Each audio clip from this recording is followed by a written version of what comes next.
Do you love coral and fascinating underwater worlds? Then you've come to the right place.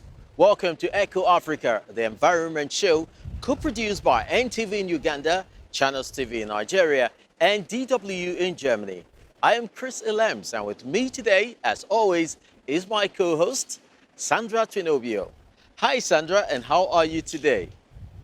Very well, Chris. Thank you. And a big hello to all of you, our viewers out there. Coral is not the only thing we'll be talking about today. Let's take a quick look at what else we have coming up. We'll visit a company upcycling waste wood into stylish furniture. We will learn how an entire region is fighting over a national park. And we will hear how reforestation could bring a Tanzanian island back to life. Corals are vivid and colorful when they are healthy, but these small marine animals that live together in compact colonies are not only beautiful to look at, they play an extremely important role in the marine ecosystem. Some fish spawn in coral reefs, and it is also where they find food. Now, scientists on the coast of Kenya are taking a closer look at the different ways these marine creatures coexist. The reef looks degraded, but at least there are still fishes here.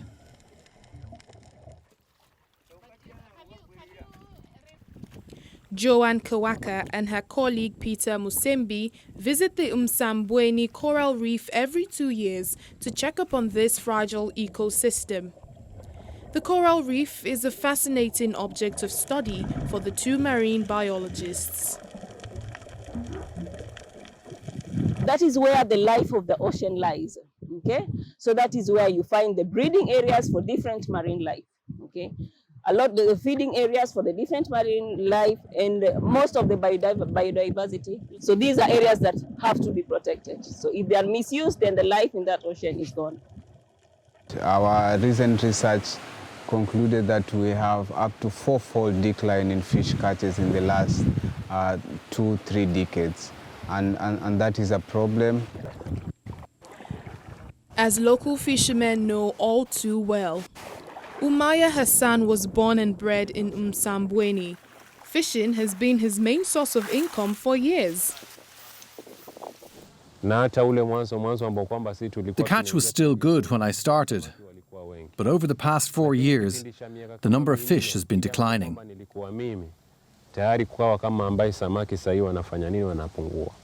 The Kenyan coast is lined with 620 square kilometers of coral reefs, an area only slightly smaller than the capital, Nairobi. Msambweni is taking part in a project overseen by the research organization Cordio, which monitors coral bleaching and mortality. The causes of coral reef degradation are all man-made, such as rising water temperatures. The major threat to coral reef ecosystems is climate change. We are also seeing trouble that is coming as a result of massive developments that is ongoing.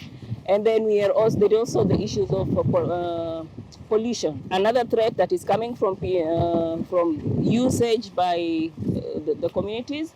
Of course, there is overfishing. The marine biologists have enlisted the support of locals in their efforts to protect the coral reefs.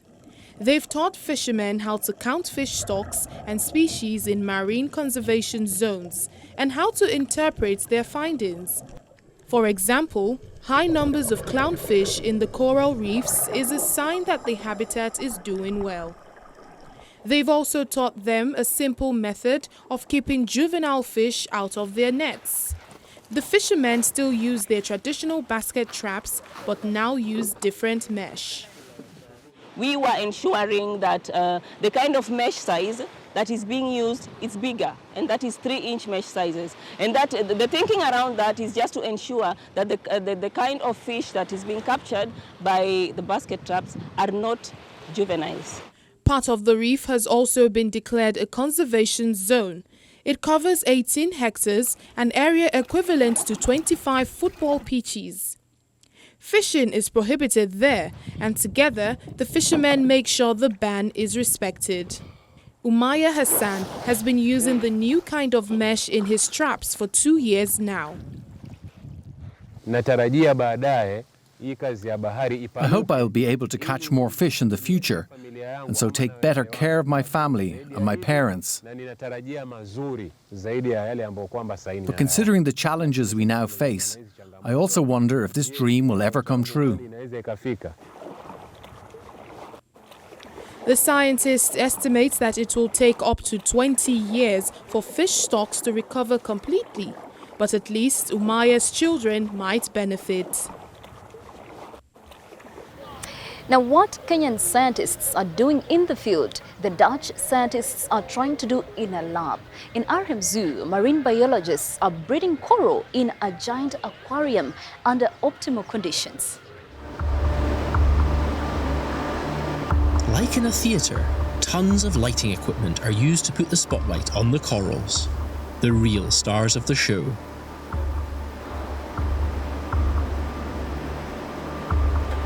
This research project and splashes of wondrous colour are unfolding here underwater. Bright greens, orange and yellow corals are thriving here on Europe's biggest artificial reef. Marine biologist Max Jansen and his team have created a sensation. Here we are doing the best we can to build for corals. We're using technology, knowledge and scientific investigation to create the best habitat we can for the corals.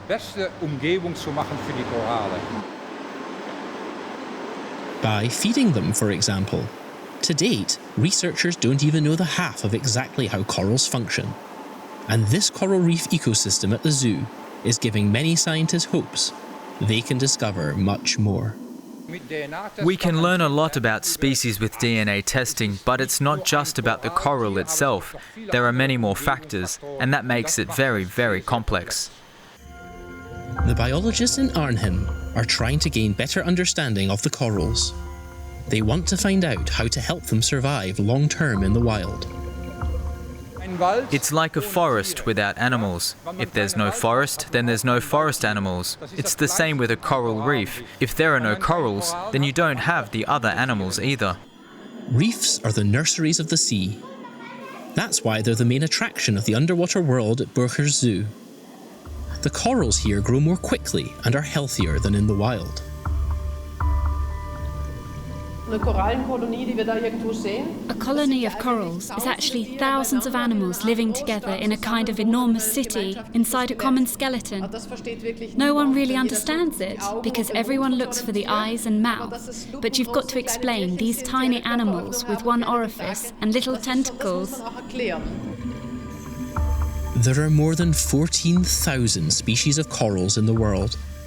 Most of them are threatened with extinction. Nevertheless, fans still kidnap and smuggle them. Customs officials from all over Europe bring confiscated animals to Max Jansen, like this rare soft coral from Australia, which first had to go into quarantine. It's a shame that we still receive corals taken from natural environments, because for some corals, it's not a problem, but there are other coral species that have a really tough time in nature. Returning the painstakingly revived corals back to the sea isn't an option at the moment, because the conditions of the oceans are too poor. It could, however, eventually become possible when the water quality improves. Until then, in Arnhem, they'll keep mixing 60 ingredients to make artificial Pacific waters, and the corals will continue to fascinate visitors.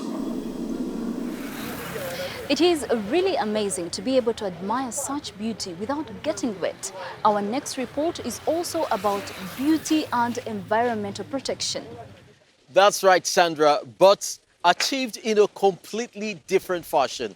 In Egypt, a startup has found a way of upcycling waste wood into new furniture, and the results give no indication of their often humble beginnings.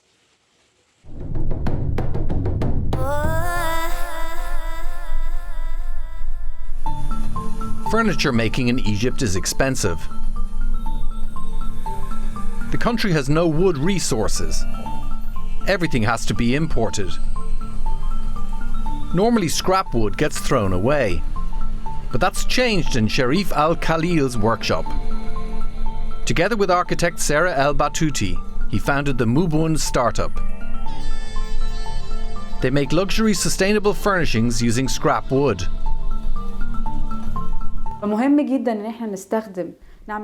It's very important that we upcycle and not only recycle. We reuse and refurbish the scrap wood and incorporate it into a new product.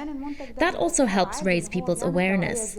These products are made without heat treatment and without any harmful chemicals.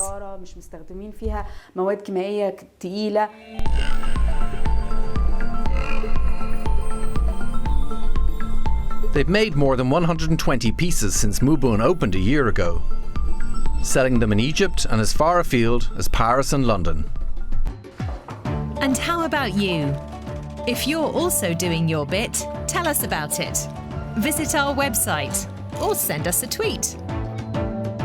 #DoingYourBit. We share your stories. We now go from Egypt to Europe, North Macedonia, in the Balkans to be precise. This is the location where the Iron Curtain used to divide East from West. These days, there is a green belt running along the former division. This corridor is supposed to be a nature reserve, but as our report from the Shah Mountains shows, the situation is not that simple. Shah Planina lies near what was once the Iron Curtain. The ribbon of land and some areas nearby have been designated the European Green Belt by an association of the same name. Its mission is to protect the natural landscapes there, which had been shielded for decades from major developments such as farming and construction. The association promotes ecotourism. Renovating mountain huts and building new ones should entice more hikers to come and explore. The association also seeks to counter illegal logging, which is a serious problem here. The timber mafia has carved this track through the forest without permission. It extends for several kilometers. An SUV blocks the path. Behind it, heavy equipment. They're often armed, and it would not be wise to go any further with a camera rolling. The conservationists monitor changes in the forest with the help of an app and satellite imagery. Jovan Bozinovsky is a mountain guide and also active in Friends of Shar. He says the timber thieves sometimes fell trees and they just leave them lying around in the forest. Shepherds are natural allies of the conservationists, as they have a vital interest in preserving the forests and meadows and keeping an eye on illegal logging. The Friends of Shar platform emphasizes the importance of monitoring. Nasser Jemaili is a sheep farmer. He used to take visitors on hikes until the pandemic hit. On the terrain up here, four-wheel drive vehicles are of no use. Friends of Shar see great potential in gentle tourism. Nasser Jemaili and his brother have 5,000 sheep. The ewe's milk cheese they make is famous throughout the region. Their entire business depends on the preservation of the natural habitat. I would totally welcome a national park in Shah Planina. That's why I support the initiative.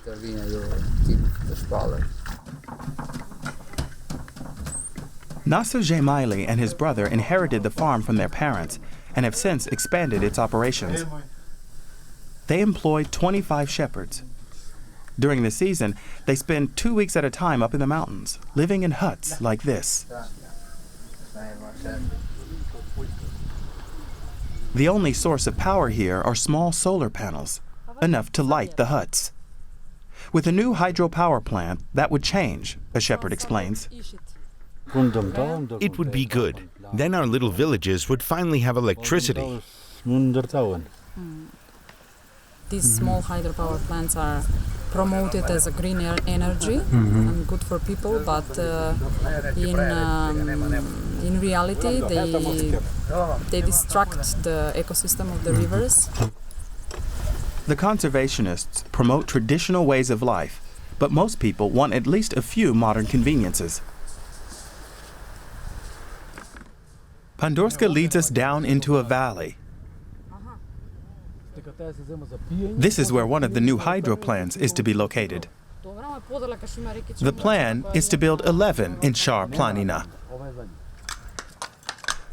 Not everybody in the villages of Shar Planina is concerned about protecting the environment and finding an alternative to improvised rubbish dumps.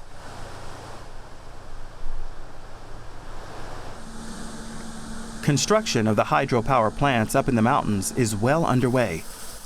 They use so much water that downstream in the valley, the water levels in the river are getting low. Parts of the Balkans still feel very remote and left behind. But even here, there seem to be more cars. Friends of Shar has several members of its team out and about in the area, including Vojislav Gushevsky.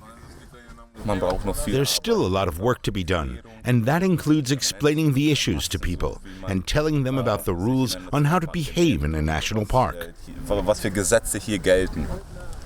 It now looks as if the Shar Planina National Park will finally be established next year. On paper, that is. But that is at least a start.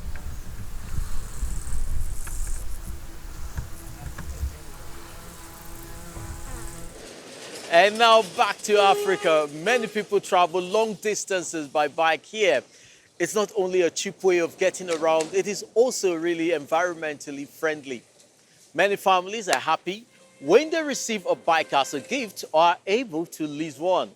Like in South Africa, where a small NGO is providing bikes for children. Ezekiel Chadu starts the day with a very long walk to school. It takes almost an hour to get there. She lives in KwaZulu-Natal province in South Africa, in a village near the east coast. I have to get early and just be ready for school so early because it's too long. The way is too really long. There's no public transport around here. Children often arrive late at school or just don't go. There is this problem of late coming as well as also absenteeism. That is the issue that we are having. And there is the risk of girls walking on the road to see. There is this problem of crime. You know the crime in South Africa is very high. There is that problem also. A few kilometres away is the base of an NGO that wants to solve the transportation problem for poor local children. Nadia Erasmus, Ayanda Masangemi and Sam Wenger are part of the team of Sweet Bike. They're unloading 470 second-hand bikes recently delivered from Switzerland. So basically when the new container arrives, it's like, I feel like a small child who's just about to open a lucky packet. It's really like, this is the change that we're bringing to the country. That's the type of feeling that I get when the container arrives. It's a very good feeling. Sweet Bike got going last year and has already provided more than 1,900 bicycles to schools. Each one first has to be assembled and tested at the Sweet Bike workshop. The project depends on donations. Depending on how much money comes in, Sam Wenger and the team buy and import up to several containers full each year. The COVID-19 pandemic has meant delays in deliveries recently. The workshop has 5 trainee mechanics. Nadia Erasmus is in charge here.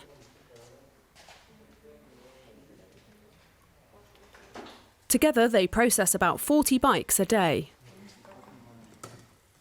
Vocational training is another core element of Sweet Bike's mission. The idea is at the end of the year to equip them with enough skills so they can either open their own workshop or be placed in a job opportunity in the field. We try and teach not only to think of it as mechanics, but also maybe selling bikes. Some of the trainees already have plans for when they complete the course.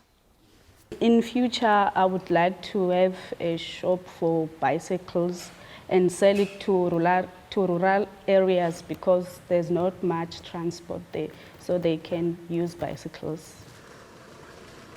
Sam Wenger and Ayanda Masangemi are going to visit a friend and former trainee. He lives in a village a few kilometres away.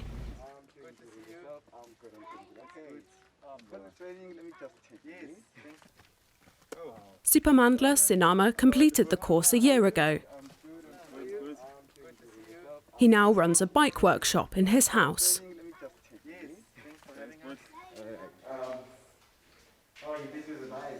Sweetbike gave him a starter set of tools. He thought a lot of school children would come to have their bikes looked at, but the pandemic and lockdown meant schools were closed and few actually showed up. Still, business is not bad. I'm getting more elderly people because they are working in town. So obviously they can come here just to fix their bicycles. The next morning, back at Sweetbike, it's time to distribute a batch of newly assembled and tested bikes. The children are excited about the bikes, especially Azile Chadu. For her, it had been a long wait. First time they came here, I felt like I would get a bike, but I didn't get it. I thought maybe if they come again, I will get one. And it happened. How do you feel? I feel so happy. Before the kids can set off on their bikes, they get safety training. For some, riding a bike is an entirely new experience. Now I have my own transports. I can go wherever I want to go, and it's easy. It's simple as that. Balancing on two wheels takes a little practice, but Azile Chadu is keen to learn and would like nothing more than to cycle to school the very next day.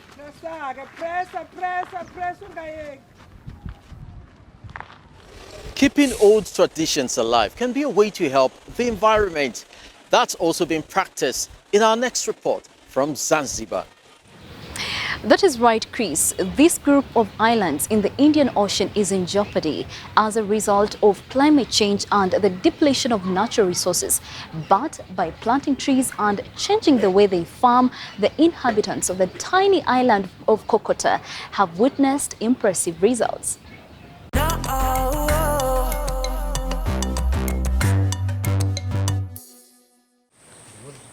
Nowadays, it's difficult to make your way through the dense woodland in Kokota. 10 years ago, this land used to be barren. Activist Mbaruk Musa Omar and his NGO have brought it back to life.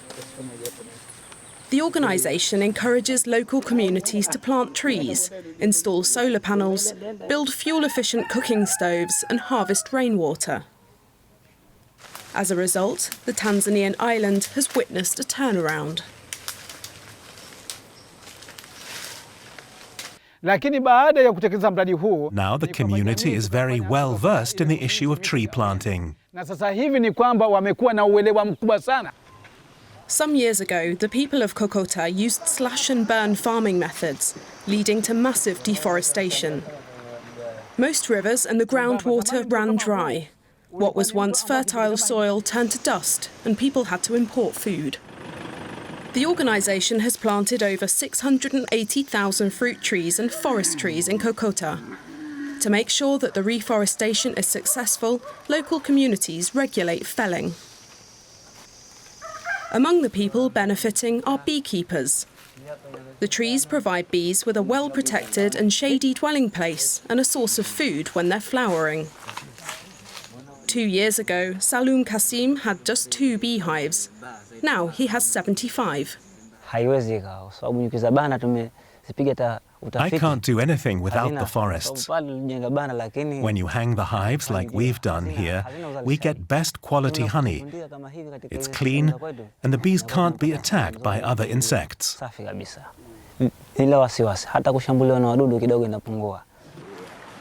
Kokota is now on the road to recovery. But the islet of Nujao, just a couple of kilometres away, is still in dire straits. Like Kokota in the past, Nujao has no clean drinking water, and the land is degraded.